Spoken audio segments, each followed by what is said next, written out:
Oppo എന്ന company പുതിയൊരു ഫോണും കൂടി പുറത്തിറക്കുകയാണ്. ഓപ്പോയുടെ ഓപ്പോ K7X എന്നാണ് ഫോണിൻ്റെ പേര്. ഈ ഫോണിൻ്റെ ടോട്ടലി സ്പെക് റിവ്യൂ ആണ് ഇന്ന് നമ്മൾ ഈ വീഡിയോയിലൂടെ പരിശോധിക്കുന്നത്.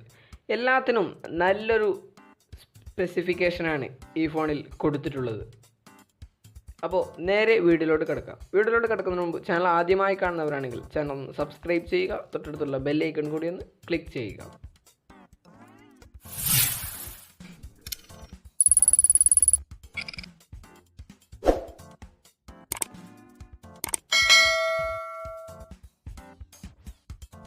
ഈ ഫോണിൻ്റെ ഡിസ്പ്ലേയിലേക്ക് നോക്കുകയാണെങ്കിൽ 6.5 ഇഞ്ചിൻ്റെ ഫുൾ HD+ ഡിസ്പ്ലേ ആണ്.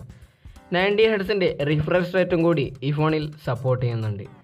480 നിറ്റ്സിൻ്റെ ബ്രൈറ്റ്നെസ് ആണ് ഈ ഫോണിൽ കൊടുത്തിട്ടുള്ളത്. 405 പിക്സൽ പെർ ഇഞ്ചിൻ്റെ ഡെൻസിറ്റിയാണ് ഈ ഫോണിൻ്റെ ബോഡിക്ക് കൊടുത്തിട്ടുള്ളത്. മാത്രമല്ല ഈ ഫോണിൽ കോണിംഗ് ഗൊറില്ല ഗ്ലാസ് 3യുടെ പ്രൊട്ടക്ഷനും കൂടി കൊടുത്തിട്ടുണ്ട്. അപ്പോൾ ഡിസ്പ്ലേയുടെ ഭാഗത്ത് നോക്കുകയാണെങ്കിൽ ഈ വിലക്ക് നല്ലൊരു ഡിസ്പ്ലേ തന്നെയാണ് ഇതിൽ കൊടുത്തിട്ടുള്ളത്. ചെറിയ പോരലൊന്നും ഏൽക്കില്ല എന്നത് നമുക്കൊരു ആശ്വസിക്കാവുന്നതാണ്. കാരണം ഗൊറില്ലയുടെ പ്രൊട്ടക്ഷൻ കൊടുത്തിട്ടുണ്ട്. അപ്പോൾ ഓവറോൾ ഡിസ്പ്ലേയിലേക്ക് നോക്കുകയാണെങ്കിൽ നല്ലൊരു ഡിസ്പ്ലേ തന്നെയാണ് ഈ ഫോണിൽ കൊടുത്തിട്ടുള്ളത്. ഇനി ഈ ഫോണിൻ്റെ പ്രൊസസ്സറിലേക്ക് നോക്കുകയാണെങ്കിൽ മീഡിയാടെക്കിൻ്റെ ഡൈമെൻസിറ്റി 720 5G ഒക്ടാ-കോർ പ്രൊസസ്സറാണ് കൊടുത്തിട്ടുള്ളത്. മാലി G57 MC3 ആണ് ഇതിൻ്റെ GPU വരുന്നത്. ആൻഡ്രോയിഡ് 10 അധിഷ്ഠിതമായി ColorOS 7.2 ഇത് പ്രവർത്തിക്കുന്നത്. അപ്പോൾ പ്രൊസസ്സറിൻ്റെ ഭാഗത്ത് നോക്കുകയാണെങ്കിൽ നല്ലൊരു പ്രൊസസ്സർ തന്നെയാണ്. 5G പ്രൊസസ്സറും കൂടിയാണ് ഇത്. ഡൈമെൻസിറ്റി പ്രൊസസ്സറാണ്. അപ്പോൾ പ്രൊസസ്സറിൻ്റെ ഭാഗത്തും യാതൊരു ഇഷ്യൂസും ഇല്ലാതെ നല്ലൊരു പവർഫുൾ പ്രൊസസ്സറാണ് കൊടുത്തിട്ടുള്ളത്. ഇനി ഈ ഫോണിൻ്റെ ക്യാമറയിലേക്ക് നോക്കുകയാണെങ്കിൽ 48 മെഗാ പിക്സലിൻ്റെ ഒരു ക്വാഡ് ക്യാമറ സെറ്റപ്പാണ് കൊടുത്തിട്ടുള്ളത്.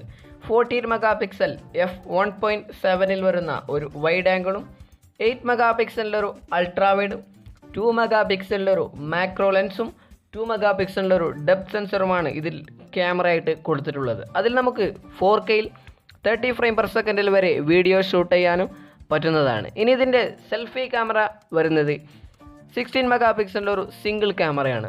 അതിൽ നമുക്ക് 1080p റെസൊല്യൂഷനിൽ 30 ഫ്രെയിം പെർ സെക്കൻഡിൽ വരെ വീഡിയോ ഷൂട്ട് ചെയ്യാനും പറ്റുന്നതാണ്. അപ്പോൾ ക്യാമറയുടെ ഭാഗത്ത് നോക്കുകയാണെങ്കിലും വലിയ ഇഷ്യൂസ് ഒന്നുമില്ല. 14 മെഗാ പിക്സലിൻ്റെ ക്യാമറ ഉണ്ട്, അതുകൊണ്ട് ക്യാമറയുടെ ഭാഗത്തും ഇഷ്യൂസ് ഒന്നുമില്ല. പക്ഷേ 64 മെഗാ പിക്സൽ ആക്കിയിരുന്നെങ്കിൽ വളരെ നല്ലൊരു സ്പെക്കുകളോടെ ആയിരിക്കും ഇതിന് ലഭിക്കുക. ഇനി ഈ ഫോണിൻ്റെ ബാറ്ററിയിലേക്ക് നോക്കുകയാണെങ്കിൽ 5000 mAh ഒരു ബിഗ് ബാറ്ററി സെറ്റപ്പാണ് കൊടുത്തിട്ടുള്ളത്. ചാർജ് ചെയ്യാൻ വേണ്ടി USB Type-C പോർട്ടിൽ 30 വാട്ടിൻ്റെ ഫാസ്റ്റ് ചാർജറും കൂടി കൊടുത്തിട്ടുണ്ട്. ഈ ഫോണിൽ റിവേഴ്സ് ചാർജിങ് കൂടി സപ്പോർട്ട് ചെയ്യുന്നുണ്ട്. സാധാരണ ഓപ്പോ ഫോണിലൊക്കെ 5000 mAh ബാറ്ററി ഒന്നും അങ്ങനെ കൊടുക്കാറില്ല. 4300 mAh ബാറ്ററിയൊക്കെയാണ് സാധാരണ ഓപ്പോ വിവോ ഫോണിലൊക്കെ വരാറുള്ളത്. ഇതിലങ്ങനെയല്ല, 5000 mAh ബിഗ് ബാറ്ററി തന്നെ കൊടുത്തിട്ടുണ്ട്. അതൊരു നല്ല കാര്യമായിട്ടാണ് എനിക്ക് തോന്നുന്നത്. അപ്പോൾ ബാറ്ററിയുടെ ഭാഗത്ത് നോക്കുകയാണെങ്കിൽ നല്ലൊരു സെറ്റപ്പാണ് ബാറ്ററിയുടെ ഭാഗത്ത് കൊടുത്തിട്ടുള്ളത്. ഈ ഫോണിൽ 3.5mm ഓഡിയോ ജാക്ക് കൊടുത്തിട്ടുണ്ട്. ഇതിൻ്റെ ഫിംഗർ പ്രിൻറ്റ് സെൻസർ വരുന്നത് ഫോണിൻ്റെ പവർ ബട്ടണിലായിട്ട് സൈഡ് മൗണ്ടഡ് ഫിംഗർ പ്രിൻറ്റ് സെൻസറാണ്. ഇതിൽ 6GB 128GB എന്ന സ്റ്റോറേജ് വേരിയൻറ്റ് മാത്രമേ വരുന്നുള്ളൂ. മാത്രമല്ല ഇതൊരു 5G സപ്പോർട്ടാവുന്ന ഫോണും കൂടിയാണ്.